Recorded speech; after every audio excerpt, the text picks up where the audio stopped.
नमस्कार। स्टैट्स पर चर्चा पार्ट 4 में आपका हार्दिक स्वागत है। नमस्कार, मैं डॉक्टर मयंक मधुकर, जंतु विज्ञान विभाग। हमारे बीच, जैसा कि आप जानते हैं कि पिछले 3 सप्ताहांतों से यह एक संयुक्त प्रयास रहा है वाणिज्य विभाग, प्रोफेसर मुनिंदर कुमार सिंह और जंतु विज्ञान विभाग के द्वारा। यह एक संयुक्त प्रस्तुतिकरण है जिसमें हम छात्रों को सांख्यिकी विषय के गूढ़ रहस्यों को समझाने की कोशिश कर रहे हैं। और पिछले एपिसोड में हमने देखा था mean, standard deviation, coefficient of variation की चर्चा किए थे। आज के इस एपिसोड में हम कोरिलेशन एनालिसिस की चर्चा करेंगे। उसमें भी हम आज कार्ल पियर्सन कोरिलेशन की बात करेंगे। तो सर, हमें कोरिलेशन क्या है इसके बारे में बताएं। जी, यदि हम इसके शाब्दिक अर्थ पर जाएं तो कोरिलेशन ऐसा लग रहा है कि दो या दो से अधिक वेरिएबल के बीच के रिलेशन को बताता है। एम टटल ने कहा था कि कोरिलेशन जो है वो कोवेरिएंस को बताता है दो वेरिएबल के बीच। लेकिन क्रॉक्स्टर एंड काउडेन ने कहा था कि कोरिलेशन एनालिसिस का यूज तब करना चाहिए जब हमारे पास डेटा क्वांटिटेटिव हो। बट अलग अलग ऑथर के डेफिनेशन में ना जाकर के एक क्रक्स, जो एक सबसे बेस्ट डेफिनेशन है, हम उस पर आते हैं। Correlation analysis is a statistical tool for measuring और determining degree, direction and strength of relationship between metric data. Metric data, या सो यहाँ पर 3 बातें हैं, डिग्री, डायरेक्शन एंड स्ट्रेंथ। अब यहाँ पर एक श्रोताओं को मैं ये बताना चाहता हूँ कि मैट्रिक डेटा में कौन कौन से आते हैं। मैट्रिक डेटा में the data which are measurable, interval scale के डेटा आते हैं और रेशियो स्केल के डेटा आते हैं। तो यह सब तो डेटा स्केल हो गया। जी, डेटा स्केल, जी, डेटा स्केल 4 तरह के होते हैं: अच्छा। Nominal, ordinal, interval and ratio. Nominal में just name, okay, qualitative kind of data.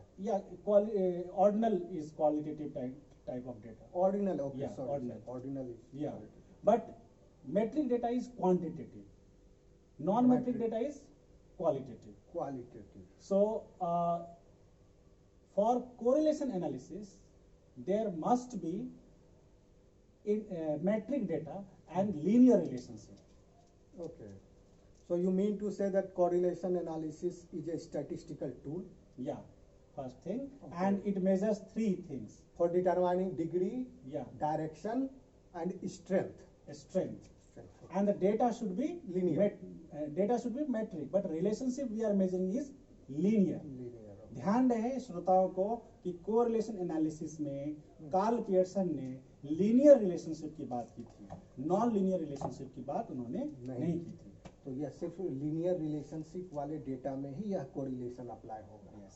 और मैं श्रोताओं को ये भी बता दूं कि ये जो डिग्री, डायरेक्शन और स्ट्रेंथ की हम बार बार बात कर रहे हैं, आज पूरे एपिसोड में हम इसी की चर्चा करेंगे और एंड तक हम ये कंक्लूड और समझ पाएंगे कि आखिर कोरिलेशन एनालिसिस इस तीनों को कैसे मेजर करता है।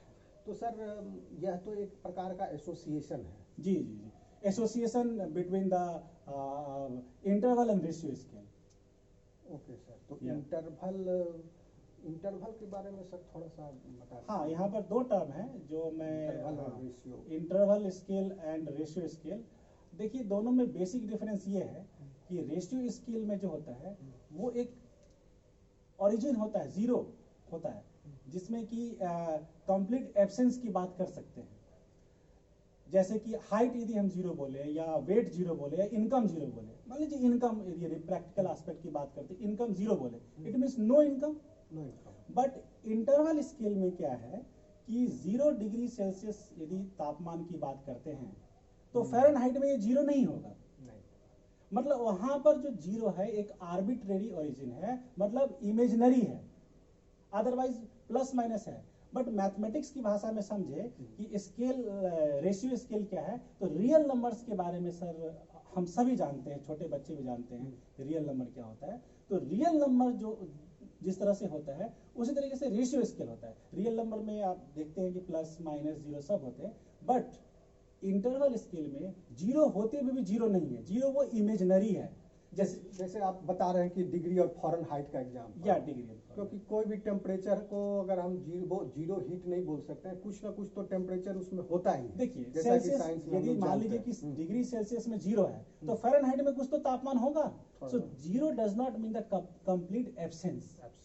तो यही बेसिक डिफरेंस है interval scale and ratio scale में। और श्रोताओं को मैं बता दूं कि ये इंटरवल और रेशियो स्केल ये रिसर्चर के पॉइंट ऑफ व्यू से हम यहाँ पर चर्चा कर रहे हैं। हाँ हाँ, तो सर कोई एग्जांपल देके बताइए सर रेशियो स्केल का कोई। जी, रेशियो स्केल में मैंने अभी बताया कि जैसे इनकम है तो income can be zero. Yes, income profit, अब मान लीजिए प्रॉफिट की बात करते हैं तो प्रॉफिट नेगेटिव भी हो सकता है, जीरो भी हो सकता है, पॉजिटिव भी हो सकता है। जैसे फसल भी खराब हो सकती है हाँ। तो उपज जीरो हो गई। जी हाँ, जीरो क्रॉप प्रोडक्शन हो सकता है, फसल जल गया positive तो हो जीरो हो सकता है। गया। Yes. ओके सर, और नॉमिनल जो हो गया वो Just naming out, जैसे this is marker, nominal scale. But this marker, black marker is better than blue marker. This is ordinal. We are doing ranking. जैसे कि mango is better than banana. हम ये कह रहे हैं कि आम मुझे ज्यादा पसंद है केला से, तो इसका मतलब क्या है, हम रैंकिंग कर रहे हैं। ठीक है, ओके, तो ऐसा भी कह सकते हैं कि ब्यूटी इज रिलेटेड विथ, या beauty is related with the ordinal scale. जैसे कि कौन ज्यादा सुंदर है और कौन सुंदर कम है, ये हम रैंकिंग कर सकते हैं, लेकिन सुंदरता को माप नहीं सकते। तो सुंदरता को नहीं माप सकते तो Karl Pearson coefficient of correlation में नहीं लगा सकते। ओके सर, जैसे beauty is related with the friendship, अगर इस कोरिलेशन को हम देखें, जो ज्यादा सुंदर है उसके रिलेशनशिप उतना ज्यादा फ्रेंडशिप ज्यादा होंगे। ब्यूटी और फ्रेंडशिप में हम यदि रिलेशनशिप मेजर करते हैं तो उसमें स्पीयरमैन कोएफिशिएंट ऑफ कोरिलेशन की बात करेंगे, लेकिन इनकम एंड हाइट में हम कोरिलेशन मापते हैं तो उसमें Karl Pearson coefficient of correlation. यानी सर डेटा स्केल जब इंटरवल या रेशियो स्केल का हो तभी हम उसमें कोरिलेशन कार्ल पियर्सन कोएफिशिएंट लगा सकते हैं, कोरिलेशन कोएफिशिएंट रिलेशन स्टडी कर सकते हैं। अब मैं श्रोताओं को अपने मेन पॉइंट पर डिस्कशन करने की बात करते हैं। सबसे पहली बात तो हमने डिग्री की बात किया। जब भी हम Karl Pearson coefficient of correlation निकालेंगे फॉर्मूले से तो आंसर हमेशा -1 से +1 के बीच में आएगा। मान लीजिए हमारा आंसर आता है 0.8, तो 0.8 बताया कि रिलेशनशिप है, 0 आएगा तो कहेंगे रिलेशनशिप नहीं है, लेकिन 0.8 आए या -0.8 आए तो मतलब रिलेशनशिप तो है ना। लेकिन प्लस में है तो पॉजिटिव कोरिलेशन, माइनस में है तो नेगेटिव कोरिलेशन, यानी कि ये डायरेक्शन बता रहा है। और स्ट्रेंथ ऑफ रिलेशनशिप के लिए हम कोएफिशिएंट ऑफ डिटरमिनेशन की बात करते हैं। चल हम एक बात करते हैं रियल लाइफ में। मान लीजिए कि हम रियल लाइफ में एक रिलेशनशिप की बात करते हैं तो सबसे पहले हम क्या देखते हैं कि उस पर्सन से हमारा रिलेशन है या नहीं है। सबसे पहले ये बात करते हैं, मतलब डिग्री की बात कर रहे हैं। करेक्ट, ठीक। उसका उस पर्सन से रिलेशनशिप है तो किस टाइप का रिलेशनशिप है। यहाँ पर यदि हम सब्जेक्ट मैटर की बात करें तो पॉजिटिव नेगेटिव की बात आएगी। फ्रेंडशिप में भी हो सकता है कि पॉजिटिव रिलेशनशिप है, दोनों के विचार मिल रहे हो, दोनों के विचार नहीं भी मिल सकते हैं, विचार, खान पान या बहुत सारे लाइफ स्टाइल, लाइफ स्टाइल ये सब मिल रहे हैं। बिल्कुल। लेकिन अब हम देखें कि ये दो रिश्ते में तो रिश्ता है, रिलेशनशिप है, बट इस रिश्ते में कितनी गहराई है, स्ट्रेंथ ऑफ रिलेशनशिप क्या है, ये इसको बताने के लिए आज ही हम बात करेंगे कोएफिशिएंट ऑफ डिटरमिनेशन की। कोएफिशिएंट ऑफ डिटरमिनेशन, जी, तो कोएफिशिएंट ऑफ डिटरमिनेशन जो होता है वो कार्ल पियर्सन कोएफिशिएंट का स्क्वायर होता है, या इन सिंपली हम कह लें कि आर स्क्वायर होता है। तो यहाँ पर दो बातें हैं, कोएफिशिएंट ऑफ कोरिलेशन को स्मॉल आर से दिखाएंगे, यदि कार्ल पियर्सन से निकाल रहे हैं तो आर नीचे सबस्क्रिप्ट में के, यस।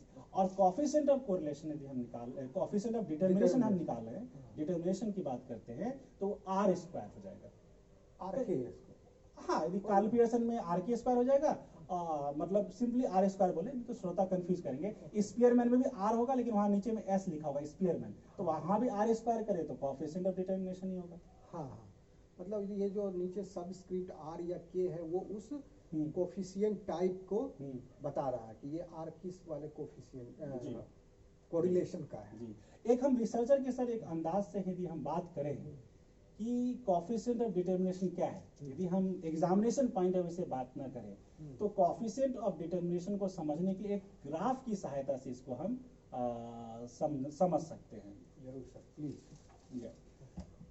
तो ये y एक्सिस, x एक्सिस, मान लेते हैं कि मीन वैल्यू जो है हमारा यहाँ पर है, और जैसा कि मैंने बताया कि कोएफिशिएंट ऑफ कोरिलेशन जो है वो एक लीनियर रिलेशनशिप मेजर करता है। तो ये y हैट या y कैप पढ़ेंगे इसको। This is estimated value, this is estimated value, this is mean value. मान लेते हैं एक्चुअल फिगर हमारा यहां पर ये, दिस इज y। तो y से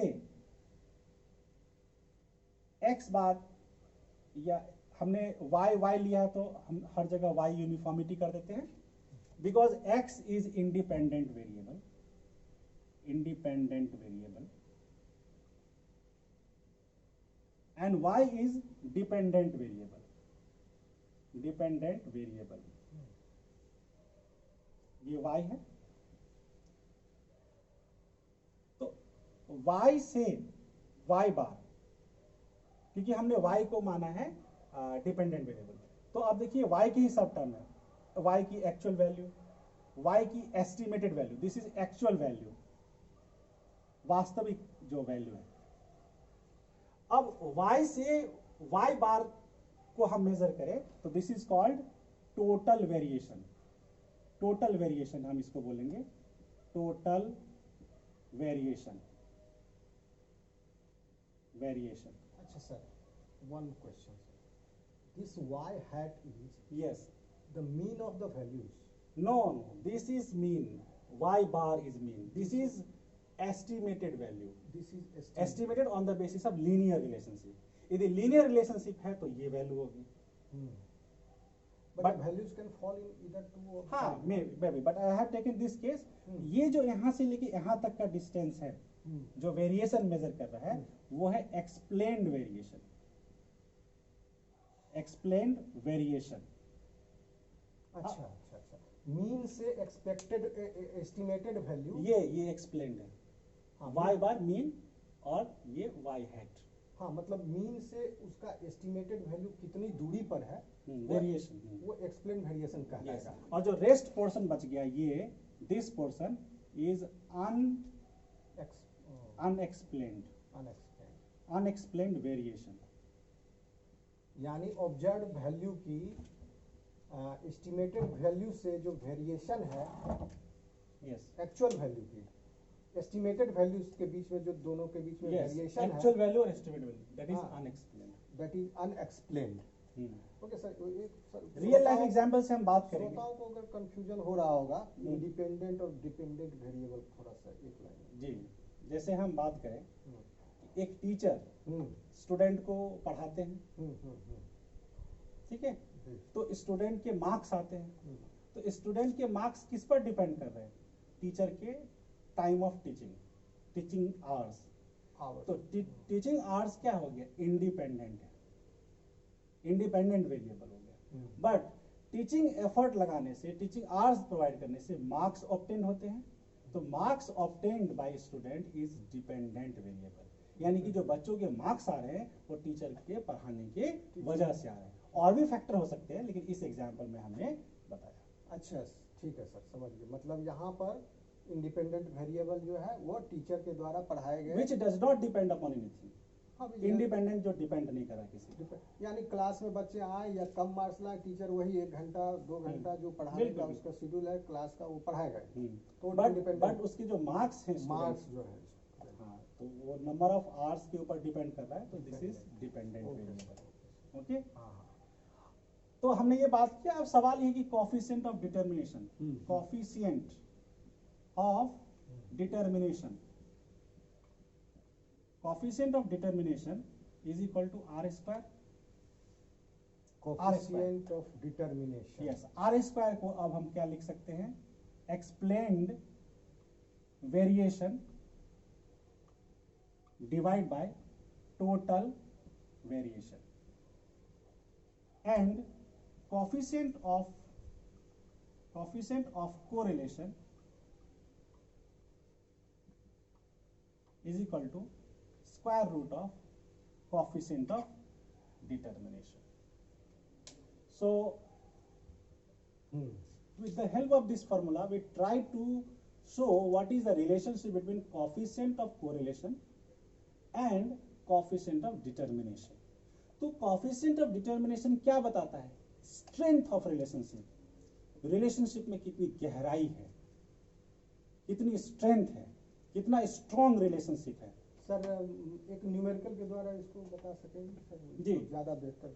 जी, इसको हम न्यूमेरिकल से एक्सप्लेन करेंगे. और आज हमने जितने भी टर्म्स बात किया, चाहे डिग्री की बात किया हो, चाहे हम डायरेक्शन की हमने बात किया हो, या स्ट्रेंथ की बात किया हो, इन तीनों पॉइंट्स को हम हाईलाइट एक न्यूमेरिकल एग्जाम्पल से करेंगे, एक केस स्टडी के थ्रू करेंगे. इसके अलावा हमने मैट्रिक डेटा की बात की, मैट्रिक विच आर मेजरेबल, चाहे वो इंटरवल स्केल का हो या रेशियो स्केल का हो. तो जो जिसको हम मेजर कर सकते हैं उसमें हम Karl Pearson coefficient of correlation लगाते हैं. और data which are not measurable, that is qualitative data, उसमें हम स्पीयरमैन कोएफिशिएंट ऑफ कोरिलेशन का यूज करते हैं. तो अब हम लोग एक केस स्टडी के माध्यम से ये चर्चा करने जा रहे हैं. ये सारे 3 टर्म्स जो हमने डिस्कस किया उसके बारे में हम लोग डिटेल से स्टडी करने जा रहे हैं.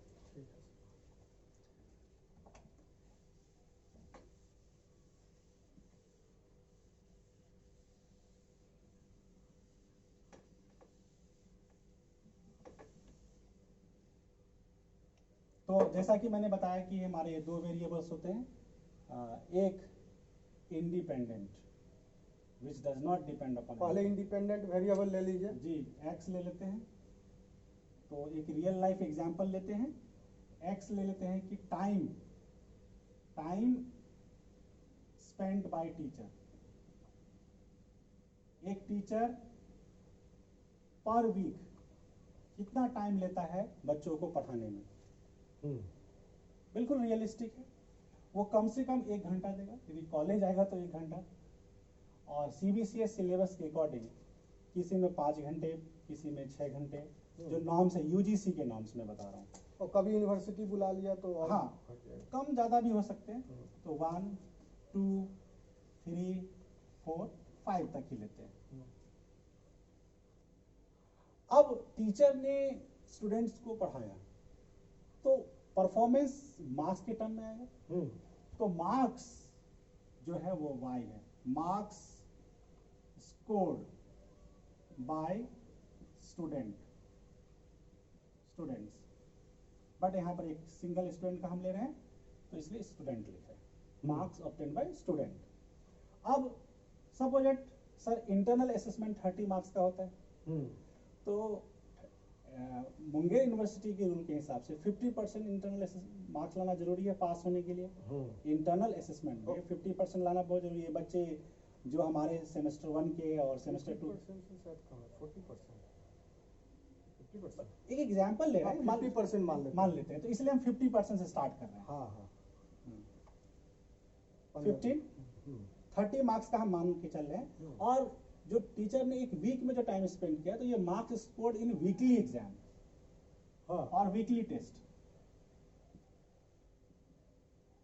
1 वीक जो टीचर ने पढ़ाया उस पर, तो 1 आवर डिवोट किया, 15 मार्क्स आए. से पर्टिकुलर सब्जेक्ट मान लीजिए कि बिजनेस स्टैट या बायो स्टैट की ही बात कर लें. अब हम आगे बढ़ते हैं.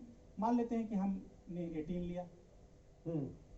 मतलब टाइम स्पेंड इंक्रीज होगा तो ऑब्वियसली मार्क्स इंक्रीज होंगे. हाँ. 20, 25, 30 कर लीजिए. 27 कर देते हैं. 27. ओके. ठीक है. ठीक. अब जो है इसकी टोटलिंग कर लेते हैं. सिग्मा एक्स 9, 12 और 3, 15. X bar sigma x upon n 15 upon 5 that is 3 is the mean value. X bar जो हमने डायग्राम में एक्स बार लिखा था, हॉरिजॉन्टल लाइन जो था वो 3. यानी average time spent by the teacher. या average time per week is 3 hours. Right, your right interpretation. Now, totaling कर दीजिए सर. तो 40 तो 60 12 20 25 2 और 105 105 हाँ राइट सर. हाँ. This is called sigma Y. Totalling of Y figures. Sigma Y हो गया, इसका भी वाई बार हो जाएगा. Yes, yes, you are right. Y bar equal to sigma y upon n. So 105 upon 5, that is 21. यानी average marks Scored by the student. Student. Okay Right, sir? Okay. अब हम यदि बात करें कि कार्ल पियर्सन के फॉर्मूले की, तो कार्ल पियर्सन के फॉर्मूले में उसको हम यदि फॉर्मूले की बात करें तो उसमें सबसे पहला स्टेप हमारा क्या है, x माइनस एक्स बार. हाँ कोई बात, ठीक है. तो x माइनस एक्स बार पहले सॉल्व कर देते हैं, और एक ये फॉर्मूला कहाँ से आया इसकी हम डेरिवेशन भी चर्चा करेंगे. जब हमने एक स्टार्ट कर दिया है तो फिर इस न्यूमेरिकल क्वेश्चन को सॉल्व कर. और कोएफिशिएंट ऑफ कार्ल पियर्सन को निकालने के लिए बहुत सारे फॉर्मूले होते हैं. जैसे हमने कोएफिशिएंट ऑफ डिटरमिनेशन का स्क्वायर रूट कर दिया, वो भी एक तरीका है. जो अभी हम फॉर्मूला यूज करने जा रहे हैं वो भी एक फॉर्मूला है ना. तो पहले इसको सॉल्व कर लेते हैं सर. तो y minus Y bar y bar हो जाएगा. हाँ. x minus x bar y minus Y bar. ठीक है. अब x माइनस एक्स बार का whole square, y minus Y bar का होल स्क्वायर. सर आप इस मार्कर से उधर लिखेंगे कि जब वैल्यू आएगी तो x माइनस एक्स बार, x बार ये है 3, हाँ. y bar is 21. तो इस वैल्यू में से x ये इंडिविजुअल ऑब्जर्वेशन हाँ, होगा, हाँ. इसमें से हमें माइनस करना है x Y value, that is 3. तो -2 हो जाएगा. -2 -1 0 +1 +2. आप देखें कि मीन से वैल्यू जो हम डिफरेंस माप रहे हैं उसका हमेशा टोटलिंग 0 होता है, always.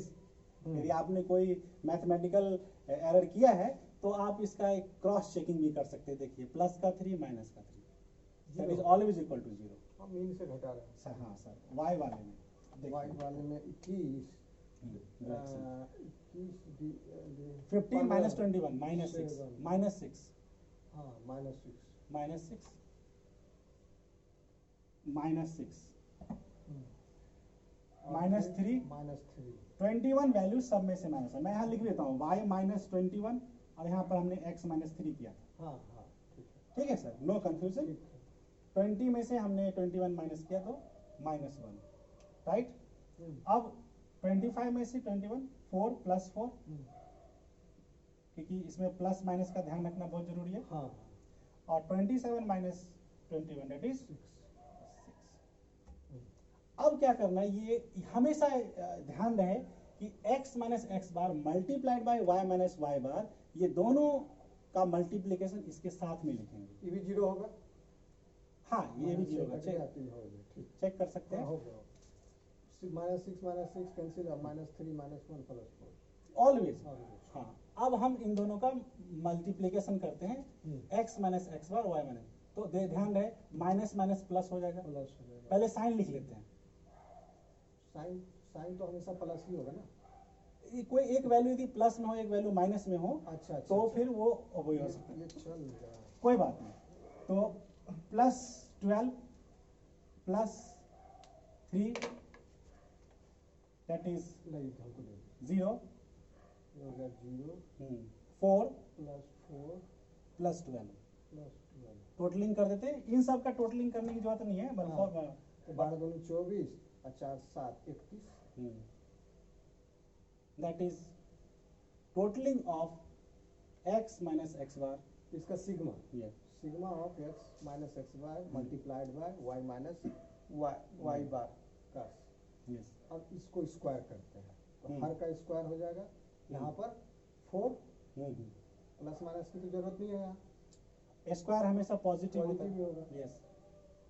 4 1 0 1 4 yes. y minus y बार का होल स्क्वायर देखिए, y माइनस -6 का होल स्क्वायर 36, 36 3 का Nine, होल स्क्वायर 9, 1 16 एंड 36।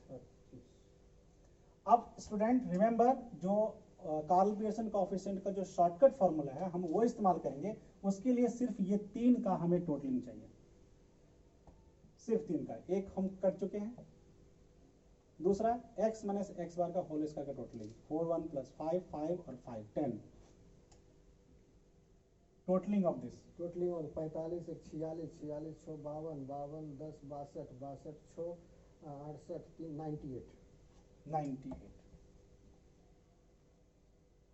तो हमें ये हमारा जो शॉर्टकट फॉर्मूला है कार्ल पियर्सन का, वो उसमें हमारे इसकी टोटलिंग चाहिए x minus x bar multiplied by y minus Y bar, then x minus x bar का होल स्क्वायर का टोटलिंग चाहिए, y माइनस वाई बार के होल स्क्वायर का टोटलिंग चाहिए। ठीक है। श्रोता ज़्यादा कंफ्यूज होने की जरूरत नहीं है, यह सब उस फॉर्मूले के कंपोनेंट्स हैं। इस न्यूमेरिकल के बाद हम उस फॉर्मूले को सर डिराइव करेंगे। कैसे आया? हाँ, कि वो फॉर्मूला आया कैसे। फर्स्ट ऑफ ऑल हम बात कर लेते हैं मेजरमेंट की। तो कार्ल पियर्सन का जो शॉर्टकट फॉर्मूला है उसके according sigma x minus x bar into, तो सर जब डिराइव कीजिएगा तो इस शॉर्टकट फार्मूले तक हम लोगों को बताइएगा। हाँ, लेकिन अभी सवाल को सॉल्व करने के लिए हम शॉर्टकट फॉर्मूले बता रहे हैं। ठीक है सर। हाँ, उसके बाद फिर जब डिराइव करेंगे तो वहां तक कैसे पहुंचे ये, कैसे पहुंचे। हाँ, अभी फिलहाल सस्पेंस है। हाँ, sigma x minus x bar का whole square, sigma y minus Y bar का होल स्क्वायर। काफी सुंदर तरीके से बता रहे हैं सर। ठीक है सर। अब हम ये टोटलिंग जो है, this is sigma, sigma means totalling, तो इस कॉलम का टोटलिंग 31 स्क्वायर रूट ऑफ इस कॉलम का totalling sigma x minus x bar का whole square 10 98, that is summation of y minus Y bar का होल स्क्वायर। फिर ये वाला, अच्छा वो 31 हो गया। ठीक है। There are 3 components, 1, 2 and 3. ठीक 1, 2 and 3. Always remember. Okay? Now, we can write 31 divided by square root of 910. 980. कैसे हुआ? तो 10 multiplied by 98, we can write 31 divided by square root of 980.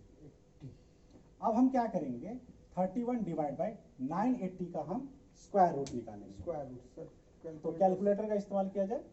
इसमें हमको लगता है सर ये 32 समथिंग आना चाहिए। हाँ, 1000 के करीब है, तो एक बार चेक कर लेते हैं। कैलकुलेटर का इस्तेमाल कर रहे हैं, पहले स्क्वायर रूट प्रेस किया हमने, 1000 का 33 पॉइंट समथिंग 980, सो 31.30। 31.30, हाँ, क्योंकि 990 का कितना हो जाएगा। 30 से तो ज्यादा ही होगा सर, 930। ठीक है। ठीक है, ठीक है। अब क्या करना है, कोरिलेशन निकालने के लिए हमें जो है डिवाइड कर देना है। तो 31 डिवाइड बाय 31.30, दैट इज 0.99। बहुत ज्यादा कोरिलेशन है इससे। आप अच्छा पढ़ाते हैं तो कोरिलेशन तो होगा ही। तो ये है, तो ये this is Karl Pearson coefficient of correlation, right. अब हम बात करते हैं, तो ये 0.99 जो है वो आर के वैल्यू है। यस, यानी Karl Pearson coefficient of correlation, coefficient of correlation. फिर से एक बार लिख देते हैं, आर के इक्वल टू 0.99, हमारा ये वैल्यू है। Karl Pearson coefficient of correlation. लेकिन मैंने जैसा ये कहा कि ये सस्पेंस है कि ये शॉर्टकट फॉर्मूला जो है वो कहाँ से आया, अब हम जरा उस पर विस्तार से चर्चा करते हैं। इंटरप्रिटेशन हम एंड में करेंगे। आर स्क्वायर जो बोल रहे थे पहले, इंटरप्रिटेशन आर की और आर स्क्वायर की हम एंड में करेंगे, यानी कि हम्म। डिग्री, डायरेक्शन और स्ट्रेंथ का इंटरप्रिटेशन हम एंड में करेंगे। पहले फॉर्मूले को डिराइव कर लें। ओके ये सर, फॉर्मूला, इसको रहने दीजिएगा। हाँ इस पर रहने देते हैं, ठीक, बाकी ये सारे हमारे लिए इररिलेवेंट है। अच्छा ठीक।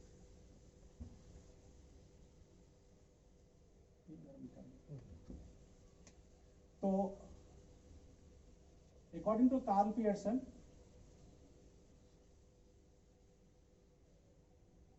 coefficient of correlation is the covariance of xy divided by standard deviation of x, standard deviation of y.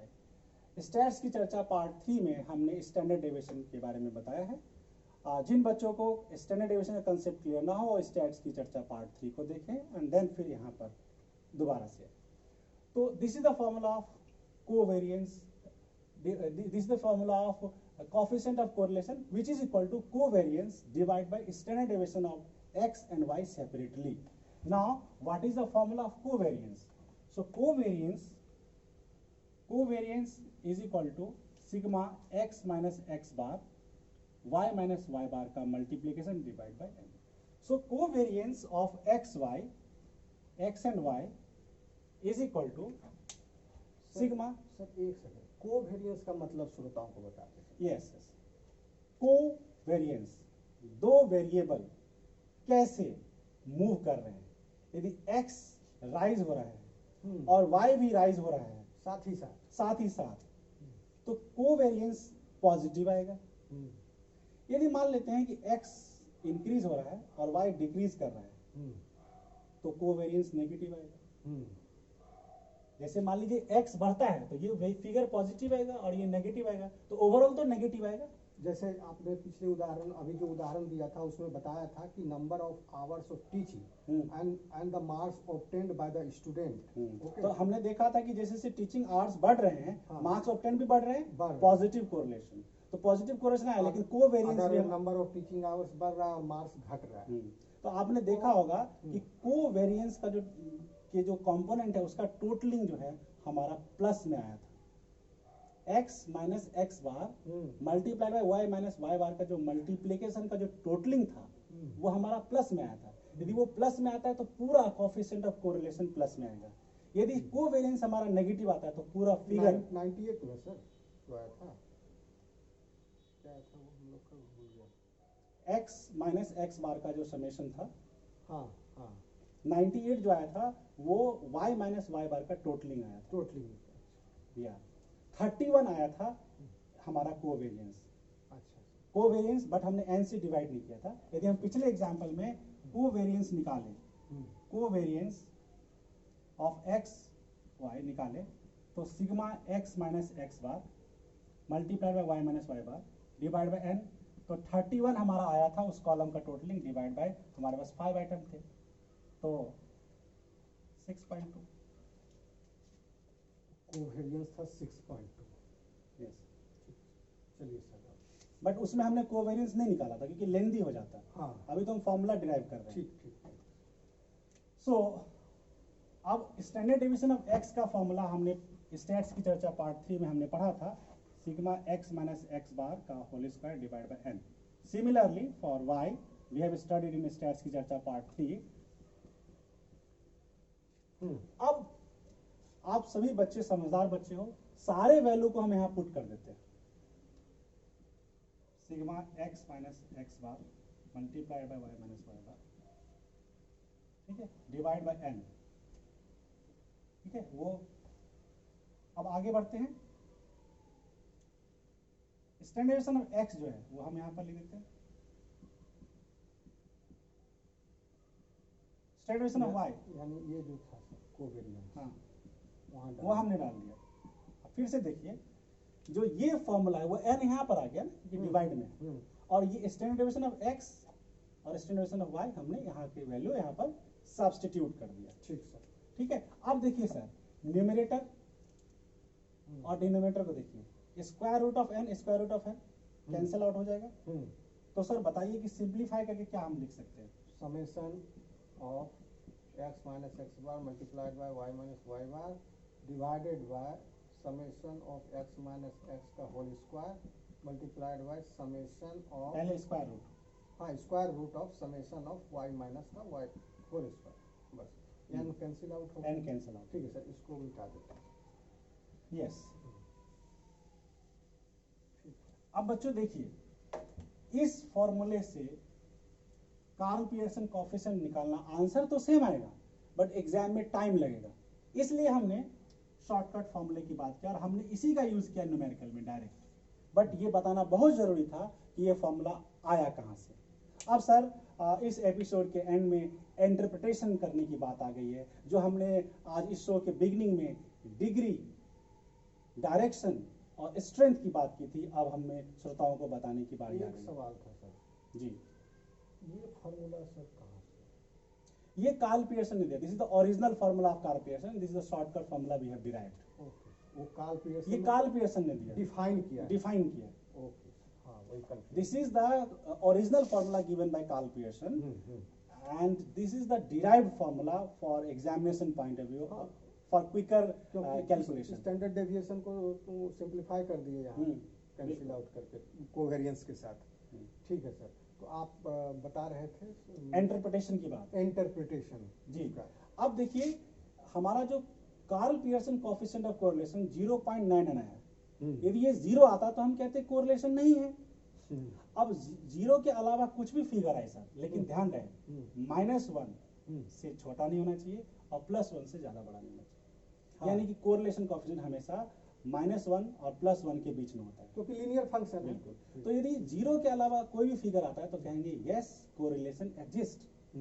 ये पहले क्वेश्चन का आंसर हुआ डिग्री के बारे में, यानी कि कोरिलेशन है, यानी कि हमने रिलेशनशिप को मेजर किया। Degree means measurement.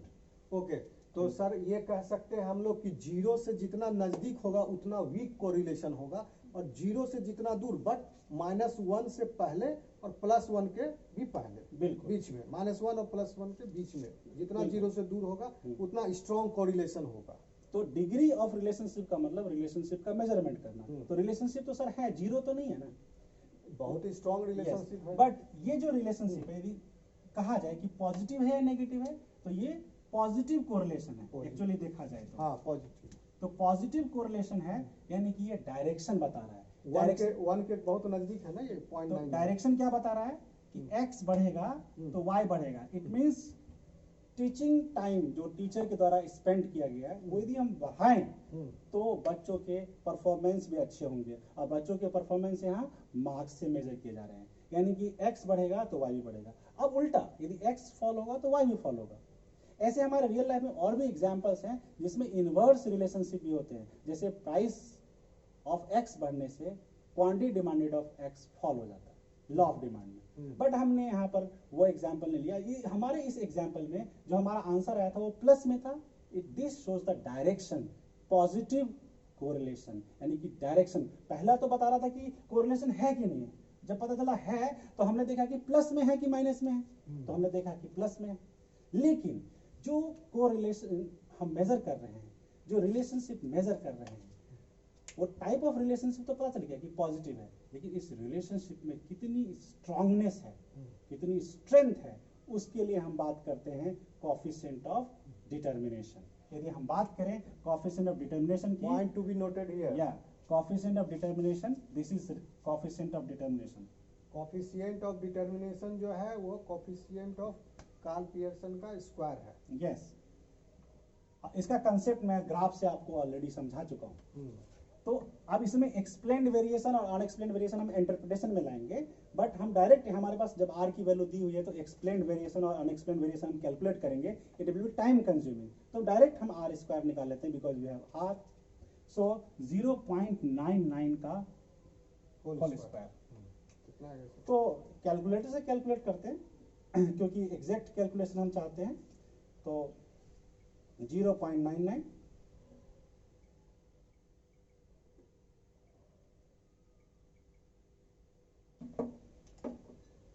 0.9801। Okay, so it means हम बात करें तो 98.01%। और इसको परसेंटेज में व्यक्त करते हैं। यस, 100 से लास्ट में मल्टीप्लाई कर देंगे। Okay, या इस ये डेसिमल और परसेंटेज दोनों का लगभग एक तरह एक ही से मतलब है। ट्रांसफॉर्मेशन रूप है। हाँ, एक ही मतलब। तो कहने का मतलब हुआ कि स्ट्रेंथ जो हुआ इसमें जी सर, यानी कोफिशिएंट ऑफ डिटर्मिनेशन जो है 98% आ रहा है लगभग, ठीक है। तो इसका स्ट्रेंथ जो है टीचर के पढ़ाने के ड्यूरेशन और बच्चों के द्वारा लाए गए जो मार्क्स हैं उसमें 98%। सर अब मैं सही बोल यस रहा हूँ? यस, यानी कि जो आप टाइम स्पेंड कर रहे हैं बच्चों के पढ़ाने में, आपका कंट्रीब्यूशन 98% है बच्चों के मार्क्स लाने में। अच्छा, वो मतलब कंट्रीब्यूशन यानी स्ट्रेंथ उसी को बोले। हाँ, लेकिन Contribution। फिर भी 2% आपका योगदान नहीं है। ओके, बच्चों के जो मार्क्स आ रहे हैं वो 98% आपकी वजह से आ रहे हैं, तो 2% किसी और वजह से भी आ रहे होंगे। हो सकता है उसने सेल्फ स्टडी किया हो, या पेपर में अपने फ्रेंड के पास आपस में ताक झाक करके उसने नोट कर लिया हो, बट आपका या क्वेश्चन भी लीक कर लिया हो।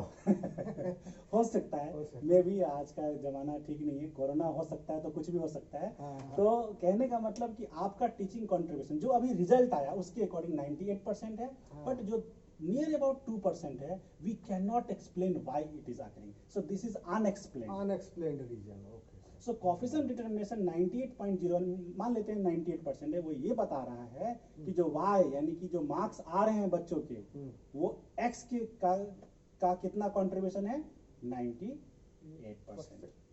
तो आज हमने श्रोताओं डिग्री, डायरेक्शन और स्ट्रेंथ के बारे में बात किया, और कोरिलेशन एनालिसिस की जब भी बात करते हैं तो हम लास्ट में समराइज कर सकते हैं कि correlation analysis is a statistical tools which determine degree, direction and strength of relationship between metric data, and metric data means the data of interval or ratio scale। तो सर हमने एक case study के माध्यम से श्रोताओं को समझाने का प्रयास किया कि कोरिलेशन क्या है, कोफिशिएंट ऑफ डिटर्मिनेशन क्या है, कैलकुलेशन ऑफ कोफिशिएंट कैसे मेजर करते हैं, और हमने बार बार एक बात पर फोकस किया कि कोरिलेशन सिर्फ रिलेशन नहीं मापता है, बल्कि 3 चीजों को मापता है, direction, degree and strength. Strength. Correct. तो सर अब स्ट्रेंथ बता दिए, डायरेक्शन पॉजिटिव निगेटिव बता दिए, Yes। And the degree R value, ये वाला। the r value is the degree, Degree। and the plus minus value is showing the direction, Direction। and the percentage value is showing the strength। Strength. तो ये कितनी सुंदर चीज है। तो sir अब विदा लेने का वक्त आ गया सर है। लेकिन अगले क्लास में हम लोग जो चर्चा करने वाले हैं उसके बारे में भी बता देते हैं श्रोताओं Yes, को। yes। जैसे आज हम लोगों ने डेटा स्केल के इंटरवल और रेशियो Yeah। डेटा स्केल की बात की, अगले क्लास में हम लोग nominal and ordinary data scale की बात करेंगे, जिसमें नॉमिनल डेटा स्केल जब होता है तो हम लोग का स्क्वायर टेस्ट करते हैं, बिल्कुल। और ऑर्डिनल होता है तब हम लोग स्पीयरमैन कोरिलेशन Yes, देखते हैं। तभी तो उसका नाम स्पीयरमैन रैंक कोरिलेशन। Spearman तो rank अगले correlation। एपिसोड में हम स्टैट्स की चर्चा पार्ट 5 में हम लेकर आएंगे Spearman rank coefficient of correlation. तब तक हम विदा लेते हैं, धन्यवाद। आशा है आप लोगों को मजा आया होगा। धन्यवाद।